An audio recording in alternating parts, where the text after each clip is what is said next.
예, 오늘 함께 나눌 설교의 제목은 하나님이 보시는 것이라는 제목으로 우리 사무엘상 16장 6절하고 7절의 말씀을 함께 보도록 하겠습니다. 사무엘상 16장 6절에서 7절 말씀을 같이 한 목소리로 봉독하시겠습니다. 그들이 오매 사무엘이 엘리압을 보고 마음에 이르기를 여호와의 기름 부으실 자가 과연 주님 앞에 있도다 하였더니 여호와께서 사무엘에게 이르시되 그의 용모와 키를 보지 말라. 내가 이미 그를 버렸노라. 내가 보는 것은 사람과 같지 아니하니 사람은 외모를 보거니와 나 여호와는 중심을 보느니라 하시더라. 아멘. 우리가 신앙의 삶을 산다는 것, 신앙인으로서 살아간다라는 것은 무슨 의미가 있을까요? 생각해 보신 적이 있는지 모르겠습니다. 이 믿음을 가지고 오는 신앙을 갖는 것을 외부로 표현하는 방법은 좀 쉽습니다. 그냥 주일에 교회 나오시고 예배도 드리고 가끔 교회 헌금도 하고 내가 마음도 있고 정성도 있고 이렇게 성의가 있으면 11조도 하기도 하고 또 여러 가지 봉사도 한다거나 교회에서 시키는 것들을 한다거나 이런 것들을 통해서 내 자신 스스로가 나는 교회 다니는 사람이고 기독교 신앙이 있는 사람이다라고 얘기할 수 있을지 모르겠습니다. 하지만 저는 알면 알수록 또 신앙생활 깊이 하면 할수록 그것이 우리를 신앙인으로 자리매김하는 것 같지는 않습니다. 다만 그런 표징들이 다른 사람들에게 이 신앙의 것을 드러내기도 하고 또한 그런 표징을 통해서 우리가 신앙을 돌아볼 수 있는 계기가 되기는 하지만 그것 자체가 신앙인의 삶이라고 보기는 좀 어렵습니다. 만약 그것에만 충실한다는 것은 우리는 신앙인이라기보다는 그냥 종교를 가지고 있는 사람이라고 표현하는 것이 더 맞겠죠. 근데 저는 신앙의 삶을 산다는 것을 생각하면 생각할수록 세상의 가치에 거슬러서 살아간다라는 것, 세상에서 이야기하는 그것을 엇갈려서 그것을 계속 가로질러서 그것과 반대되게 살아가는 것이 신앙의 모습이 아닐까라고 생각을 많이 하게 됩니다. 사실 세상에는 많은 가치관들이 있고 세상에서는 또 여러 가지 우리들 가운데 이야기하는 명제들도 있습니다. 이렇게 살아야 된다, 저렇게 살아야 된다. 또 그 중에 어떤 것들은 참 교묘하게 포장되어 있기는 하지만 그 두 안을 자세히 살펴보면 참 얘기하고자 하는 바가 교묘하게 숨겨져 바뀌어져 있는 것들을 발견할 뿐 아니라 어떤 것들은 그냥 대놓고 너무 당연하게 세상의 가치관에 대해서 이것이 더 맞아라고 이야기하는 것들을 우리가 보게 되죠.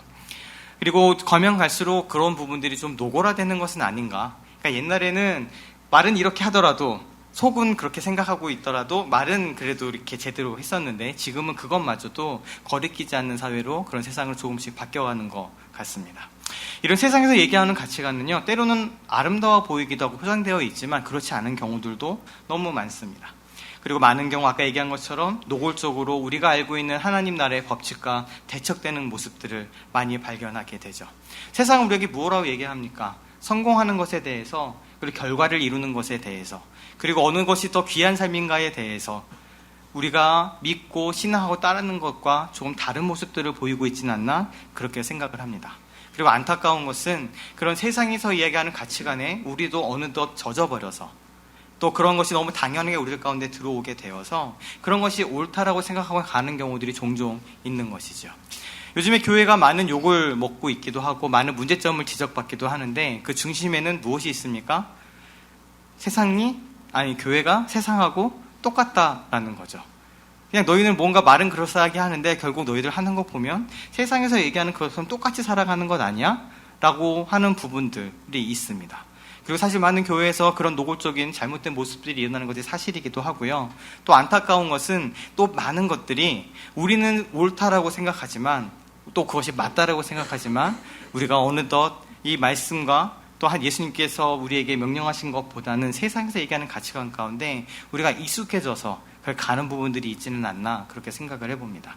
그래서 여기에 대해서 어떤 영성가, 시몬 베뉴라는 영성가가 있는데 그분은 두 가지 법칙으로 이걸 설명한 적이 있습니다. 하나는 중력의 법칙이고요. 하나는 은혜의 법칙입니다. 근데 세상은 무엇이 작용하고 있나요? 중력의 법칙이 너무 잘 작용하고 있습니다. 그것이 우리의 물리 법칙이죠. 중력의 법칙이라는 것은 결국 큰 것이, 그 질량이 큰 것이, 무거운 것이 가벼운 것을 끌어당기는 힘을 이야기를 합니다. 우리가 지구에서 살아가는 것도 중력의 힘 때문이고, 단지 이 물리적인 법칙뿐만 아니라 세상에서 살아가는 것도 그렇죠. 강한 것이, 더 능력이 있는 것이, 힘 있는 것이, 돈이 더 많은 것이 다른 약하고 혹은 돈이 없고 능력이 없는 것들을 끌어당기고 그것들을 더 잡아먹는 그런 것이 세상의 법칙입니다. 이것들은 가만히 두면 그 법칙을 벗어날 수 없죠. 그래서 우리가 보통 야생을 얘기할 때 무슨 법칙이 지배한다고 얘기하나요? 양육, 강식의 법칙이 지배한다, 이런 얘기들을 합니다. 자연의 법칙이고 섭리입니다. 그리고 우리 사회 동안, 인간이 살아가는 삶 동안, 삶도 우리가 어떤 제도라던가 우리가 신경을 써서 그것들을 다루지 않으면 너무나도 자연스럽게 양육, 강식, 약한 것들은 잡아먹히고 강한 것들이 다 먹는다라는 이런 양육 강식의 법칙이 지배할 수밖에 없는 것이 우리가 살아가는 세상이고, 또 세상이 이야기하는 절대적인 법칙입니다. 이런 중력의 법칙이 세상을 지배하지만 우리는 그것을 거스르는 삶을 살고 있는 것이죠. 우리가 그리고 계속해서 성경을 통해서, 말씀을 통해서, 또 우리가 만나는 하나님을 통해서, 신앙을 통해서 경험하게 되는 것은 중력의 법칙이 우리를 지배하는 것이 아니라 은혜의 법칙이 우리를 지배하고 있다는 겁니다. 은혜의 법칙은 중력의 법칙을 거스르는 겁니다. 오히려 더 많은 쪽에서 없는 쪽으로 흘러가는 것이죠. 하나님이 그러시죠. 그 충만하신 하나님께서 아무것도 없고 가난한 우리들, 마음이 가난한 우리들에게 오셔서 그분을 나눠주시는 것, 이것은 중력의 법칙이 아니라 은혜의 법칙으로밖에 설명할 수 없습니다. 또 우리가 이 은혜의 법칙에 대해서 익숙하지 않은 이유가 우리가 너무 익숙한, 우리가 너무 잘 알고 있는 이 세상의 법칙을 거스르는 것이기 때문에 그렇습니다. 더 많은 사람이 적은 것에 나눠주는 것, 하나님의 은혜가 대가 없이 지불되어지는 것, 세상은 내가 무언가를 주고 그걸 대가로 무엇을 받는 것이 맞고, 내가 어떠한 자격을 갖춰야지 그 자격에 맞는 합격이 주어지고, 자격에 맞는 지위가 주어지고, 또 자격에 맞는 보상이 주어지는 것이 세상의 법칙인데, 은혜의 법칙은 그것을 모두 거스르기 때문에 그렇습니다. 우리는 자격이 없는데, 우리는 하나님 앞에서 그럴 만한 사람들이 아닌데 하나님이 그런 죄인을 사랑하시고 아무런 대가 없이 그의 은혜를 우리 가운데 흘려보내주신다. 이것은 중력의 법칙이 아니라 은혜의 법칙의 지배하고 있는 것이죠.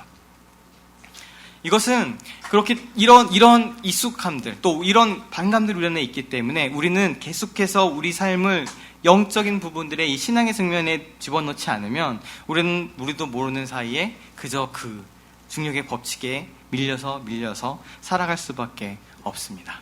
하지만 우리 하나님은, 또 우리 신앙의 법칙은 그렇지 않고, 아무것도 없지만, 우리에게 자격이 없지만, 우리는 아무런 노력도 하지 못했지만, 우리 하나님께 드릴 것이 없지만 하나님의 풍성한 은혜를 나눠주는 이 은혜의 법칙으로 우리가 살아간다라는 것, 그것이 우리가 신앙생활을 하면서도 마주하게 되는 중요한 지점이기도 합니다.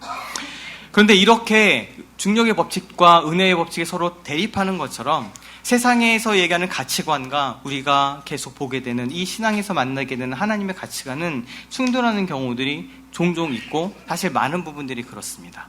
그리고 신앙의 삶을 살아간다는 것은 이런 우리들을 밀어내고 너무 당연하게 여기고 강물처럼 흘러가서 밀려갈 수밖에 없는 그 세상의 법칙과 가치관과 이야기와 속임 속에서 그걸 계속 거스르며 살아가는 것이죠.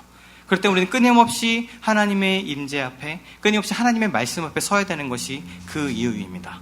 그것이 없으면 우리 스스로는 어느 때 정신 차려보면 거기에 떠밀려 그냥 살아갈 수밖에 없는 존재들이기 때문에 그렇죠.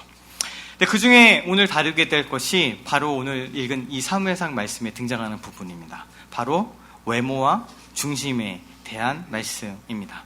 오늘 이 말씀의 배경은 이미 잘 아시겠지만 사울 왕에 대해서 하나님께서 사울 왕을 선택하신 것을, 이런 표현이 굉장히 의미가 있고 때로는 좀 깊은 표현인데 아실지 모르겠습니다. 하나님이 어떻게 하셨다고요? 후회하셨다는 표현을 쓰십니다. 내가 사울을 왕으로 세운 것을 후회한다. 사실 이것이 굉장히 신학적으로는 어려운 말이에요. 왜요? 하나님은 완전하신, 그리고 후회가 없으신 분이심을 성경이 계속해서 증거하고 있기 때문에 그렇습니다. 그리고 하나님께서 본인에 대해서 설명하실 때 내가 사울왕을 세운 것을 후회한다라는 표현을 하십니다. 오늘 그게 주제는 아니지만 넘어가지만, 그래서 사울왕이 이제 하나님 앞에서 멀어지게 된 이후에 새로운 왕을 세우기 위해서 사무엘을 부르시고, 사무엘아 너는 이제 새 집으로 가서 그곳에 내가 택한 자에게 기름을 붓고 왕으로 삼아라 라는 그 장면이 오늘 사무엘상 16장의 시작입니다. 그래서 사무엘이 그 집으로 가서 이제 아들 다 불러 모으시오라고 해서 불러 모으고 있고, 6절에 보면 이제 그들이 오매, 그 아들들이 다 이제 오게 된 겁니다. 그들이 오매 처음에 엘리압이 등장합니다. 사무엘 앞에 그 아들들 중에 엘리압이 섰는데, 사무엘이 딱 보자마자 어떻게 생각하죠? 아, 하나님께서 기름 부으실 자가 여기 있네. 주님 앞에 있도다는 그 표현을 씁니다. 누가 봐도, 아무리 봐도, 심지어 자기가 봐도 이 엘리압이 지금 눈앞에 서 있는 것, 이 엘리압이 너무 훌륭하고, 성경엔 기록되지 않지만 뭐 풍채도 좋았겠죠. 덩치도 있고 싸움도 잘하게 생겼고 듬직하고 믿을만하고 뭐 잘생겼을 수도 있을 것 같습니다. 남자답고, 이 사람이 정말 왕이 될 제목이구나 라고 사무엘이 판단을 합니다. 그런데 거기에 대해서 우리 7절 말씀에 하나님께서 전혀 다른 이야기를 하고 계시죠. 우리 7절 말씀을 다 같이 읽겠습니다. 여호와께서 사무엘에게 이르시되 그의 용모와 키를 보지 말라. 내가 이미 그를 버렸노라. 내가 보는 것은 사람과 같지 아니하니 사람은 외모를 보거니와 나 여호와는 중심을 보느니라 하시더라. 아멘. 세상에서 이야기하는 그 법칙은 너의 외모, 너의 스펙, 너의 가지고 있는 능력, 이것에 대해서 집중하고 그것에 대해서 이야기를 합니다. 오늘 사무엘도 사실 그 인간의 눈을 벗어나지 못하고 있는 거예요. 어떻게 보면 하나님이 지금 부르셔서 하나님의 명령을 따라 기름을 부으러 가는 사무엘, 어떻게 보면 영적으로도 가장 민감할 수 있다고 생각하는 이 사무엘마저도 무엇에 약하고 속습니까? 눈에 보이는 것에 속습니다. 눈에 보이는 것에 판단합니다. 우리가 그런 존재인 것이죠. 눈에 보이는 그것에 영향을 받을 수밖에 없는 존재들이죠. 그래서 우리가 창세기 처음 등장할 때 하와가 미혹을 받을 때에도 하와가 그 선악과를 보니까, 선악을 알게 하는 나무를 보니까 어떻다고요? 다시 보니까 보암직도 하고 먹음직도 했다. 그것이 결정적으로 그 불순종을 하게 만드는 길이 되어버립니다. 눈에 보이는 것이죠. 우리가 눈에 보이는 것에 영향을 받을 뿐만 아니라 세상에 얘기하는 그것은 그 눈에 보이는 것이 얼마나 중요한지에 대해서 이야기를 합니다. 그리고 우리의 스펙에 대해서, 우리의 자격에 대해서, 너의 인상에 대해서, 너의 외적인 조건에 대해서 계속해서 이야기하는 것이 세상인 것이죠. 사무엘도 그것에서 자유롭지 못합니다. 어떻게 보면 이 일을 영적으로 담당해야 되는 이 사무엘마저도 그러한 아주 인상이 좋고 풍채도 든든하고 믿을 만한 사람이 딱 앞에 서는 순간에 감탄이 나오는 거죠. 이 사람이야말로 왕이 될 제목이로세. 얘는 사국으로 따지면 그저 왕이 될 관상이로세 라는 것과 비슷한 상황이 지금 되는 겁니다. 그 사무엘이 그렇게 감탄하는 동안에 하나님께서 딱 꼬집어서 말씀하십니다. 7절에 우리가 읽었던 대로 무엇을 보지 말라고요? 용모와 키를 보지 말아라. 지금 사무엘이 그것을 보고 있는 거예요. 이 사람의 용모는 어떠한지, 이 사람의 키는 어떠한지, 왕이 될 만한 그런 듬직함이 있는지를 보고 있습니다. 그렇지만 우리 하나님께서는 내가 보는 것은 사람과 같지 않다라고 말씀하시는 것이죠. 사람은 무엇을 봅니까? 외모를 보거니와, 사람은 스펙을 보거니와, 사람은 능력을 보거니와, 사람은 자격을 보거니와, 사람은 이 사람이 무엇을 가지고 있고 무엇을 어떻게 하는 효용을 보고 쓸모가 있는지 없는지를 보고 이것을 할 수 있는지 아닌지 그것들을 보지만 우리 하나님께서는 어떻게 하신다고요? 중심을 보신다라고 말씀하십니다. 이것이 지금 세상이 얘기하는 그 가치관과 하나님이 말씀하신 가치관이 충돌하고 있는 지점인 것이죠. 세상은 우리 안에 대해서 별다른 관심을 기울이지 못합니다. 물론 말은 그렇게 합니다. 안에 내면을 잘 다스리고 인격이 성숙해야 하고 그다음에 삶의 선과 도덕에 대해서 끊임없이 이야기하지만 사실 그것은 포장이 되어 있는 것이고 끊임없이 우리가 만나는 세상이 정말 힘을 발휘하고 있는 것은 남자들이 그런 데잖아요. 이뻐? 이게 제일 많이 들어간다는 그 말처럼 그냥 눈에 보이는 것, 그 사람의 자격과 스펙에 대해서 끊임없이 이야기하는 것이 세상입니다. 그리고 마땅히 그 자격이 있는 사람만이 그것을 누릴 수 있다라고 얘기하는 것이 세상에서 이야기하는 것이죠. 하지만 우리 하나님께서는 외모를 보지 않으십니다.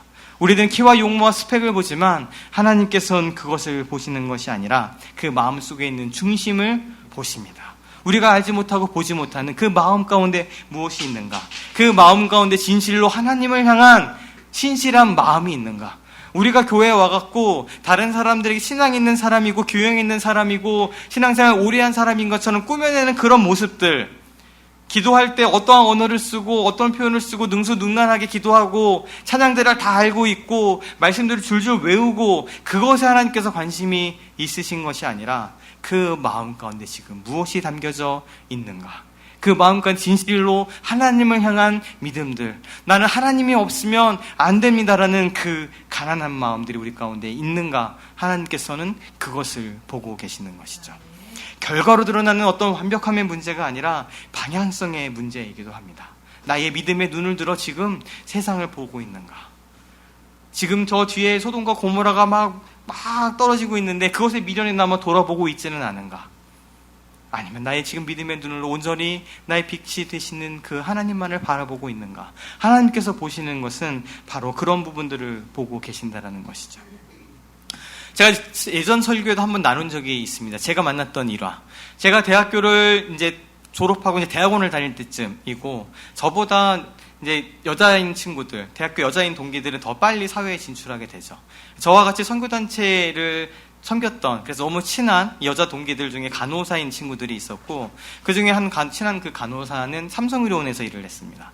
삼성의료원, 그러면 한국에서도 제일 큰 병원인데, 그곳에서 일하면서 지금 그 친구는 또 병원에서 그 병원의 VIP들 상대하는 일들을 하고 있어요. 그러니까 병원에 기부를 굉장히 많이 했거나 이런 사람들은 특별하게 대우를 해주고 하는데 그런 것들을 이제 영접하고 어레인지 해주는 일을 하고 있는데, 옛날이지만 그때 그 친구가 저한테 했던 얘기가 무엇이 있냐면, 그 삼성의료원 그 그룹의 회장, 돌아가신 분 아실 겁니다. 지금 돌아가셨지만 예전에 그 삼성 일가의 그 회장님께서 병원에 오시게 되었을 때 일어나는 일들이었습니다. 그 정도 이게 어마어마한 일들이 일어나게 되는 거예요. 다른 사람들은 예약을 잡으려고 그러면 특별히 이 병원에서 유명하고 능력이 있고 이런 분들을 잡으려면 몇 개월씩 기다리고 서 있는데, 이분이 언제 오겠다라고 하면 그날 모든 예약이 취소가 됩니다. 예약이 다 취소가 되고 그 병원, 그 큰 병원의 한 층이 완전히 비어지고 엘리베이터 거기 서지를 않아요. 특별히 조작된 엘리베이터만 거기 서도록 설정을 해놓고 모든 그 병원에 가장 중요하고 능력 있는 사람들이 스탠바이 상태가 되고, 그래서 그분이 오셔갖고 뭐 진료를 받던 무엇을 하던 이런 일이 있을 때 그 의전이 어떻게 일어나는지를 세세하게 들은 적이 있는데, 그 정도 이야기를 들으면 이게 뭐 부럽다 뭐 이런 정도가 아니고 저는 완전 다른 이야기입니다. 레벨이 완전 다른 이야기를 이렇게 들었어요. 근데 이런 이야기를 들을 때 제 안에 지나갔던 그 마음들, 그러면서 그날 저녁에 제가 깊이 누렸던 은혜가 하나 있습니다. 그것이 무엇인가 하면 그분하고 저하고 차이점이 무엇일까라는 거예요. 차이점은 무지하게 많죠. 그분은 돈도 많고 능력도 있고 뭐 권력도 다 많이 가지신 분들이죠. 근데 어쨌든 둘 다 똑같은 사람이잖아요. 근데 그런 것들이 이 사람은 그렇게 되고 나는 지금 이렇게 초라하게 아주 돈 없어갖고 이러고 있는 대학원생이고, 이런 것들이 비교가 되는데, 이 비교가 돼서 어려운 것이 아니라요, 제 안에 깊은 깨달음이 있는 겁니다.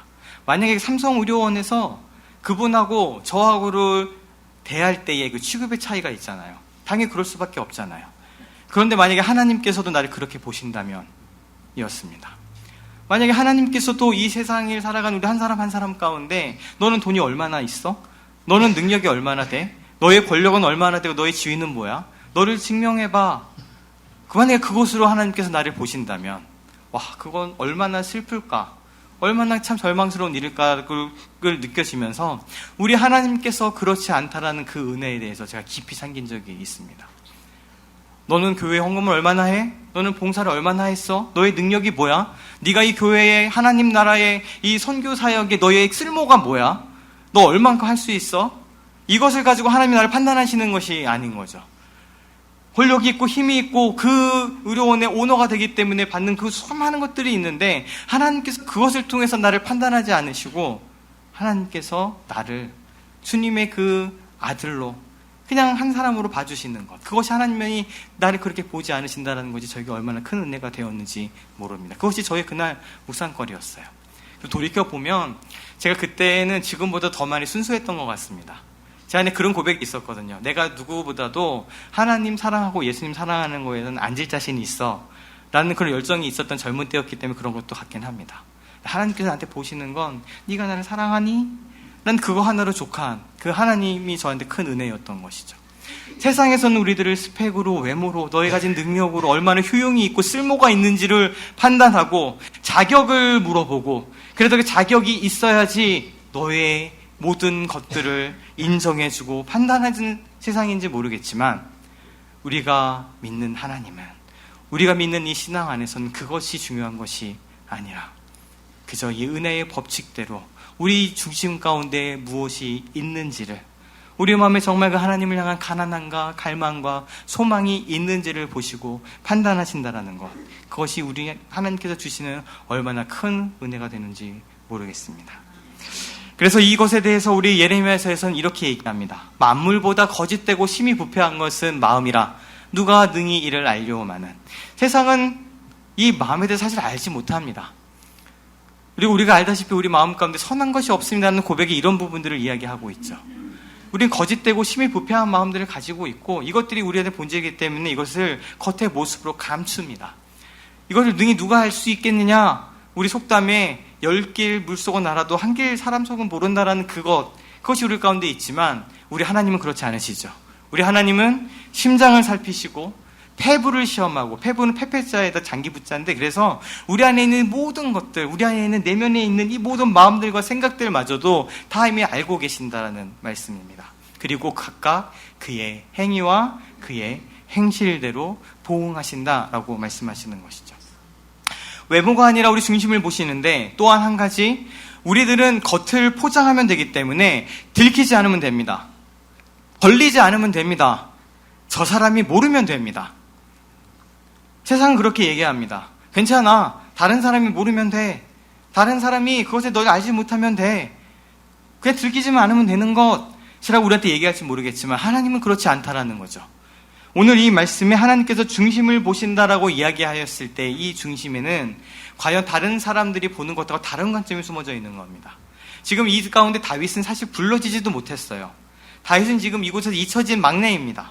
밖에 나가서 지금 양을 치고 있어요. 그곳에 떨어져 있는 그는 사람들 눈에 띌 일이 없어요. 그런데 지금 그를 보고 있는 것은 누구십니까? 하나님이신 겁니다. 사람들은 그가 양을 어떻게 치고 있는지, 어떤 성실함을 있는지를 몰라요. 사람들은 보지 못해요. 그들이 보는 건 지금 이 집에서 중요한 일을 행하고 있는 이 큰아들, 맏아들, 그리고 다른 아들들일지 모르겠지만 하나님은 우리가 보지 못하는, 우리가 알지 못하는, 심지어 다른 사람이 없는 나 혼자 있을 때의 모든 것들을 다 알고 계시고 그의 행실대로 보고 계시며 보응하시는 분이심을 우리 가운데 분명히 말씀하고 있습니다. 이처럼 우리의 중심을 보시는 하나님, 외모가 아니라 중심을 보신다는 그 의미는 우리의 지경을 조금 더 넓히게 되면 우리의 결과가 아니라 우리의 과정을 보신다는 말씀이기도 합니다. 세상이 또 우리에게 이야기하는 것은 외모가 중요한 것처럼, 보이는 것이 중요한 것처럼 우리들의 결과에 대해서 묻습니다. 물론 교묘하게 포장합니다. 노력이 중요한 것이다. 결과를 너희가 추구하지 말고 그 가운데 과정들을 잘 밟아 나가야지라는 그런 가르침이 우리 가운데 있지만, 아니요, 세상을 지배하는 법칙은 그렇지 않아요. 결과를 내지 못하면 실패한 겁니다. 결과가 보이지 않으면 그것은 아무런 의미가 없고 헛된 것이에요. 네가 공부를 아무리 열심히 했어도 한 문제 차이로 세상이 얘기하는 자격을 넘어가지 못하면 너는 실패자고 불합격자인 것입니다. 그리고 얘기하죠. 그렇게 노골적으로 얘기하지는 않지만 우리가 속으로 얘기합니다. 헛되다. 헛고생했네. 아무 쓸모가 없는 것이라고 얘기하게 되는 것. 이것이 세상이 끊임없이 우리 가운데 이야기하는 부분입니다. 하지만 그렇지 않다라는 것이죠. 하나님께서 보시는 것, 우리 가운데 보시는 것은 그 결과가 아니라 우리의 중심을 보시는 것처럼 어떤 것을 내가 이뤄내는 것에 관심 있는 것이 아니라 내 마음에 어떠한 방향을 가지고 그것을 향해서 느리든 빠르든 걸어가고 있는가, 그 모든 것을 할 때 하나님 말씀하신 대로 걷고 있는가, 하나님 말씀 방향대로 가고 있는가, 그분을 바라보고 있는가, 그것을 통해 우리를 보시는 분이심을 기억할 필요가 있습니다. 만약에 결과를 통해서만 판단되고 결과를 통해서만 우리가 이것들을 구별해낼 수 있다면, 결과가 우리 가운데 중요하다면 십자가만큼 엉뚱하고 실패한 사건이 없습니다. 그 당시 예수님을 같이 따랐던 모든 사람들의 기대, 세상의 기대는 무엇이었나요? 예수님이 오셨으니, 메시아가 왔으니 이제 이 로마의 통치를 걷어내고 완전한 이 이스라엘 예루살렘 성이 완전하여지고 예배가 회복되어지고 이스라엘이 독립하는 것들을 꿈을 꿉니다. 그것을 위해서 관심 있는 것은 무엇입니까? 예수님 그 나라가 우리에게 왔을 때 나는 좌편에, 쟤는 우편에 세워주십시오. 그것이 관심입니다. 그렇게 될 거라고 생각했으니까요. 그것이 이 사람들이 생각하는 성공이었으니까요. 그것이 세상이 얘기하는 성공이고 결과이니까요. 근데 우리가 알듯 예수님의 그 사역의 결과는 무엇입니까? 십자가에 못 박혀 돌아가시는 것이었습니다. 지난주에 나눴던 것처럼 십자가에 못 박혀 돌아갔다는 그 사건이 얼마나 그냥 한 사람이 죽은 그 사건이 아니라 이것이 유대인에게든 헬라인에게든 누구에게든 말이 안 되는 사건과 실패였는지 지난주에도 잠깐 나눴었습니다. 그래서 우리 고린도전서 1장 23절에 이렇게 얘기합니다. 우리는 누구를 전한다고요? 십자가에 못 박힌 그리스도를 전하고 있는 겁니다. 영광 중에 오실 예수 그리스도, 결국 하나님 나라를 완전케 하실 온 세상을 다스리는 예수 그리스도, 분명 우리 가운데 전해지는 이야기이지만 그 이야기 이전에 우리 복음의 핵심에는 십자가에 못 박혀 돌아가신 예수 그리스도가 계십니다. 이거는요, 유대인에게는 거리끼는 것입니다. 나무에 달린 자마다 저주받은 자라는 그 말대로 유대인들에게는 거리끼고 피할 것이고 부정한 것이고, 이방인에게는 그것만큼 엉뚱하고 미련하고 말이 안 되는 헛소리가 없는 것이죠. 그러한 실패를 통해서 하나님이 놀라운 구원의 역사를 이루십니다. 이것이 바로 신앙의 길이기도 합니다. 십자가에 못 박힌 그리스도, 세상이 얘기하는 영광과 세상이 얘기하는 그 메시아적인 어떤 큰 것이 아니고, 그런 승리가 아니고, 십자가에 못 박힌 그리스도가 우리 전해야 될 제목이고, 그것을 통해서 하나님께서 일을 하고 계신다라는 것이죠. 이것이 세상이 아닌 우리 신앙 안에서 발견되는 겁니다. 결과가 아니라 그 가운데 무엇이 있는가를 하나님께서 보신다는 것이죠. 우리가 여기서 대전제를 하나 다뤘으면 좋겠습니다. 대전제는 무엇인가 하면 우리 하나님께서 일을 하신다라는 것입니다. 그건 우리가 모두 다 동의하고 있는 것이죠. 우리의 노력과 우리의 행위와 우리가 열심히 애씀이 무엇인가를 이루는 것이 아니라 결국 모든 것을 이루시는 것은 하나님께 달려있고 그분이 하신다는 것이 우리 신앙의 근간입니다. 잠언과 시편에서도 이 부분을 너무 명확하고 명쾌하게 얘기합니다. 사람이 마음으로 자기의 길을 계획할지라도 그의 걸음을 인도하시는 이는 우리 여호와 하나님이십니다. 또한 하나님께서 집을 세우지 아니하시면 세우는 자의 수고가 헛되고, 여호와께서 성을 지키지 아니하시면 파수꾼의 깨어있음도 헛됩니다. 이것이 우리가 가진 신앙이고 우리가 가진 이야기인 것이죠. 그러면 이 대전제 위에서 우리가 한 가지 좀 나아갔으면 좋겠습니다. 오늘 여기에 우리가 아무리 애를 써서 집을 짓고 열심히 성을 지키려고 막 깨어있으려고 하더라도 하나님이 함께 하시지 않고 지키지 아니하시면 그 모든 것이 헛된다는 것을 우리가 알고 있습니다. 그렇다면 이 이야기는 우리가 집을 짓는 것도 포기하고 성을 지키는 것도 포기해야 된다는 것을 이야기하는 것일까요? 그렇지 않다라는 것을 이야기하는 겁니다. 우리가 하나님께 나아갈 때에 결과를 추구하는 것이 아니라 그 결과 가운데 가기 위한 그 과정 가운데 하나님이 함께 계신다는 것은, 하나님이 원하시는 건 그 결과를 우리한테 요구하는 것이 아니라 그 과정 가운데 만나게 되는 하나님, 그 과정 가운데 경험하게 되는 말씀의 역사, 그 과정 가운데 우리가 결국 보게 되는 하나님의 성품과 일하심과 우리의 마음을 만지심, 우리를 변화시키는 일들이기 때문에 그렇습니다. 오늘 그렇다면 출애굽기의 말씀을 통해서 이 대비를 좀 보고 싶습니다. 출애굽기의 14장 13절 14절은 우리가 잘 알고 있는 대로 모세가 백성에게 이야기하는 장면인데요. 너희는 두려워하지 말고 어떻게 하라고요? 가만히 서서 여호와께서 너희를 위하여 행하시는 구원을 보라라고 이야기합니다. 여호와께서 너희를 위하여 싸우실 것이니까 너희는 가만히 있어 그 구원을 보면 된다라고 말씀하고 있는 장면입니다. 그런데 이 14절이 딱 끝나고요, 15절 16절로 넘어가게 되면 이런 말씀이 있습니다. 이어진 계속 말씀이죠. 그런데 여호와께서 모세에게는 또 말씀하시기를, 너는 어찌하여 내게 부르짖느냐? 이스라엘 자손에게 명령하여 앞으로 나아가게 하고 지팡이를 들고 손을 바다 위로 내밀어 그것이 갈라지게 해라라고 말씀하시는 겁니다. 두 가지가 좀 약간 상충되는 것처럼 느껴지지 않으셨나요? 하나는 가만히 있어라 라고 얘기하고 있는데, 두 번째는요, 그 바로 15절에선 너는 왜 나한테 기도만 하고 있어? 라는 거예요, 사실은. 너는 왜 나한테 부르짖기만 하고 있어?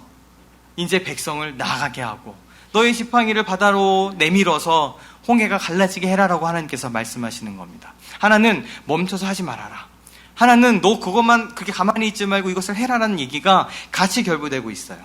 근데 우리가 보게 되는 것이 무엇인가 하면, 애굽 사람을 통해서 애굽 사람에게 구원을 얻게 되는 일을 위해서 우리가 해야 된다고 생각하는 일들이 있습니다.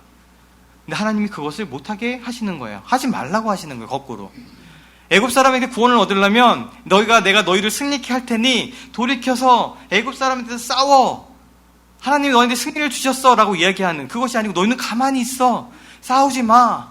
하나님이 너를 대신해 싸우실 거라고 이야기를 합니다. 그리고 거꾸로 내가 죽을 거와 같은 바다로 걸어가라고 하시는 겁니다. 그때에는 오히려 가만히 있지 말고 너는 지금 바다로 이 백성을 나가게 해라라고 하나님이 말씀하시는 거예요. 전혀 사실 이 구원하고 상관이 없는 일을 지금 시키시는 것이죠. 그것을 분별해내는 것이 사실 영적인 감수성이고요. 그것을 분별해내는 것이 영적인 지혜이기도 합니다. 하나님께서 멈추라 하실 때에 멈추고 가라 할 때 가는 것. 그런데 그것은 우리가 보다시피 엉뚱하게도 이것을 해결하기 위해 이 결과를 가져오기에 이것을 해야 될 것 같은데 오히려 그것은 멈추게 하시고 오히려 그거랑 전혀 상관없는 일인 것 같은데 하나님께서 그것을 하게 하시는 때가 있을 수 있다는 것이죠. 그리고 오늘 그런데 분명한 것은 무엇입니까? 모세가 홍해를 갈랐나요? 오늘 되게 중요한 포인트입니다. 지금 모세가한테 말씀하셔서 하나님께 너는 손을 내밀어서 지팡이를 내밀어서 홍해가 갈라지게 해라라고 얘기하시고 실제로 바다를 향해 지팡이를 내미는 순간 홍해가 갈라졌습니다. 그러면 이것은 모세가 갈랐나요? 아니요. 하나님이 가르신 겁니다. 이것이 우리가 바라보는 일이에요. 우리가 무엇인가를 하지 말고 하나님께 맡기고 멈춰라라고 얘기할 때는 우리 안에 어떤 교만함이 있기 때문입니까? 내가 이 결과를 컨트롤할 수 있다라는 교만함입니다. 나의 노력과 나의 이 애씀과 내가 열심히 노력하는 것을 통해서 이것이 그 결과를 가져오게 될 거야. 이 결과를 위해서 마땅히 이것을 해야 되라는 우리들의 마음이 있기 때문에 그때 우리 하나님께서 그것을 멈추라고 하실 겁니다. 그리고 하나님께서는 어떤 일을 이루시기 위해 때로는 우리한테 성을 지키게 하시고 때로는 집을 짓게도 하실 거예요. 그런데 하나님께서 잊지 말라고 하시는 것은 무엇입니까? 그 일을 내가 해서 이룬 것이 아니라 누가 한 것이라고요? 하나님께서 하셨다라는 것을 우리가 바라보게 하는 일들이 있는 것이죠. 그러한 과정을 통해 우리가 서게 된다면 중요한 것은 결과가 아니에요.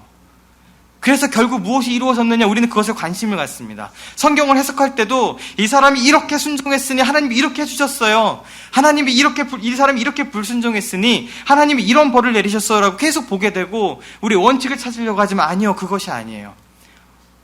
하나님께서 우리에게 보시는 것은 그 결과가 아니라 그것까지 걸어가게 되는, 그것을 하나님 말씀에 순종해서 죽음이 있는 것 같은 바다가 있는 그것을 향해 백성이 걸어가게 하고 싸워야 될 것 같은데 싸우지 않고 멈춰서고 그저 다른 사람 너무 미련하게 보이지만 너의 지팡이를 바다로 내밀어서 홍해가 갈라지게 하는 그 말씀에 순종하는 것, 그것이 우리들 가운데 주어져 있는 것입니다. 그렇기 때문에 우리가 무엇이라고 고백할 수 있나요? 우리한테 달리지 않았기 때문에. 누가복음 말씀 17장 9절에 말씀하십니다. 명한대로 하였다고 종에게 감사하겠느냐. 그래서 무슨 일이 이루어졌다고 해서 그것이 내 덕에 내가 그 믿음에 순종을 해서 내가 이 능력과 이 노력을 발휘해서 한 것이 아니라 그 명령받은 것을 다 행한 후에 우리가 할 말은 무엇입니까? 우리는 무익한 종이라 라고 얘기할 수밖에 없는 것입니다. 결국 그 모든 일의 주체가, 그 모든 일을 이루시는 것이, 그 모든 결과는 하나님께 속한 것이기 때문에 그렇습니다. 근데 세상에선 너희가 뭘 노력했어도 결과가 안 났으니 끝이네, 헛되네, 망했네라고 얘기할지 모르지만 우리는 신앙 안에서 그렇지 않다라는 것을 발견하는 겁니다. 결과가 아니라 그 가운데 나아가고자 하는 내 믿음의 순종 한 번이, 나는 할 수 없지만 하나님 말씀에 순종하여 주님 그 믿음 말씀에 의지하여 내가 이 깊은 곳에 그물을 내리겠습니다라는 그 한 번의 부족함에도 불구하고 나아갔던 그 발걸음을 통해 하나님께서 일을 하시는 것이죠. 그 모든 결과는 하나님께 있습니다. 그렇기 때문에 우리는 그것만으로도 족한 겁니다. 하나님의 말씀 가운데 서 있었다면 내가 아무것도 하지 않아도 하나님의 그 말씀 가운데 붙들림 바 되어서 그분이 임재와 그분의 인도하신 가운데 서 있었다면 내가 아무것도 하지 않아도 그것을 이루시는 것은 하나님이시고 또 하나님이 말씀하셨다면 그것 때문에 내가 순종하고 충성하는 것, 그것이 바로 하나님의 일하심이고 우리에게 중요한 것이죠. 세상이 얘기하는 것과 다른 겁니다. 우리 교회는 어떨까요? 바울이 이야기합니다. 나는 심었고 아볼로는 물을 주었다. 그런데 자라게 하시는 것은 하나님이십니다. 심는 이나 물 주는 이는 아무것도 아니로되 오직 자라게 하시는 이는 하나님 뿐이십니다. 마가교회는요, 우리 교회는요, 우리가 만약에 결과로만 이 교회를 판단하게 된다면 우리 교회는 실패한 교회입니다. 어저께 그 방송에서도 그러셨어요. 전도사가 담임 목회를 하고 있는데 그런 제약에도 불구하고 예배드리는 명이 500명이 넘는 교회가 되고, 제가 듣기로도 예전에 노르망디 모일 때 수많은 사람들이 모여서 700명, 800명 되는 사람들이 모여서 예배드렸던 그런 교회가 어쨌든 인원이 줄어든 건 사실인 거잖아요. 이렇게 하나하나 따지면 우리는 실패했습니다, 교회가. 그런데 우리가 그것을 보지 않는 것이에요. 물 주고 씨를 뿌리는 것, 이것은 있어야 됩니다. 이것을 안 하는 게 아니죠. 저는 그 하나님 음성에 따라서, 최동사님 마찬가지고 저도 마찬가지고 그 음성에 따라서 심고 물을 주고 열심히 노력은 합니다. 그런데 그 일이 우리한테 달리지 않았어요.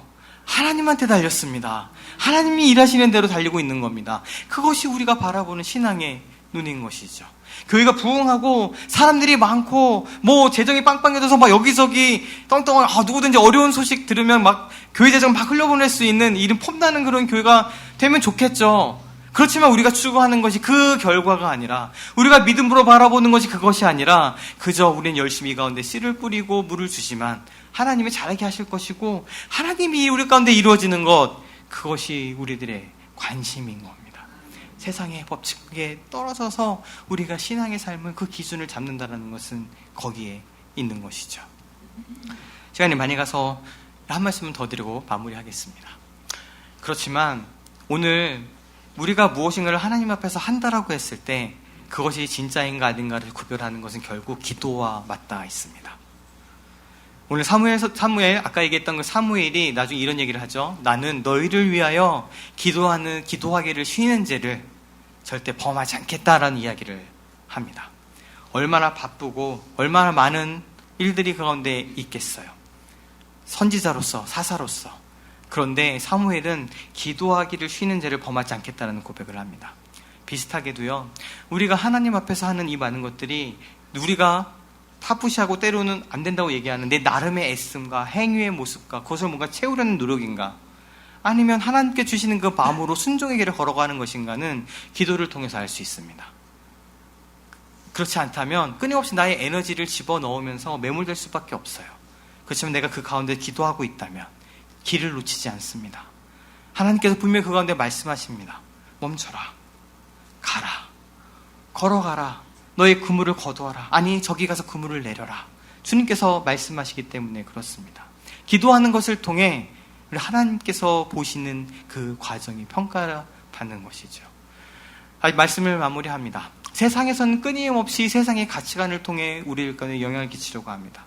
하지만 우리가 그리스도 안에 거한다는 것은, 그리고 우리 십자가를 지고 예수를 쫓는다라는 것은 세상이 얘기하는 가치관에 우리를 내어주는 것이 아니라 그 물결을 거슬러 올라가는 것을 이야기를 합니다. 그것은요, 외모가 아니라 중심을 보시는 하나님을, 그 은혜를 경험하는 것이고, 또한 그 은혜의 눈으로 나의 사랑하는 지체와 교회를 바라보는 것이기도 합니다. 그것이 조금 더 지경이 넓어지게 된다면 우리의 결과에 주목하는 것이 아니라, 그래서 결국 무엇을 했는데 그것을 보는 것이 아니라 거기까지 나아가게 하시는 하나님의 인도하심을, 거기까지 나아가게 하시는 하나님의 말씀에 따라 순종하는 것, 그리고 한 걸음 한 걸음 다른 사람이 보든 보이지 않든 드러나든 드러나지 않든 그 길을 묵묵하게 걸어가는 그 발걸음 위에 하나님께서 우리와 함께하고 계심을 보고 경험하게 되는 것입니다. 함께 그 신앙의 삶에, 그 믿음의 삶을 걸어가시는 우리 한 분 한 분이 되시기를 주님의 이름으로 축원합니다. 아멘. 같이 잠깐 기도하시겠습니다. 이 시간에 좀 가서 찬양은 하지 않고요, 우리 같이 좀 기도했으면 좋겠습니다. 내가 이것뿐만 아니라 세상이 얘기하고 있는 가치관, 세상이 이야기하고 있는 어떤 결과, 또 세상이 옳다라고 얘기하는 그것에 내가 내밀려서 살아가고 있었던 것이 있다면, 또는 그것을 통해 내 삶을 보면서, 혹은 내 자녀를, 내 가정을, 그리고 교회를 보면서 실망하는 것들이 있었다면 이제 하나님 것을 거두시고 하나님의 그 은혜의 눈으로, 은혜의 법칙으로 이것을 보게 하시고, 또 내가 또한 주님 말씀하시는 그 은혜의 삶을 살아갈 수 있도록 인도하여 주시옵소서. 우리 잠시 주님 앞에 기도하는 시간 갖도록 하겠습니다. 기도하겠습니다. 지금은 우리 구주 예수 그리스도의 크신 은혜와 아버지 하나님의 변함없고 끊임없으신 영원하신 사랑하심과 성령님의 함께 내주하시고 동행하시며 우리를 감동하시고 하나님의 귀한 진리의 말씀들을 깨닫게 하시며 기억나게 하시는 능력의 역사가 외모를 보지 않고 중심을 보시는 그 하나님을 우리의 결과보다 그 가운데 나아가는 우리의 마음과 하나님 향한 방향성을 보시는 그 주님을 신뢰하며 주님께서 말씀하신 길을 묵묵히 걸어가기를 원하는 사랑하는 우리 마음이 가난한 사람들에게 성도 한 분 한 분과 이 예배 가운데 나온 이들 머리 위에 이제부터 영원까지 함께 하시기를 간절히 축원하옵나이다. 아멘.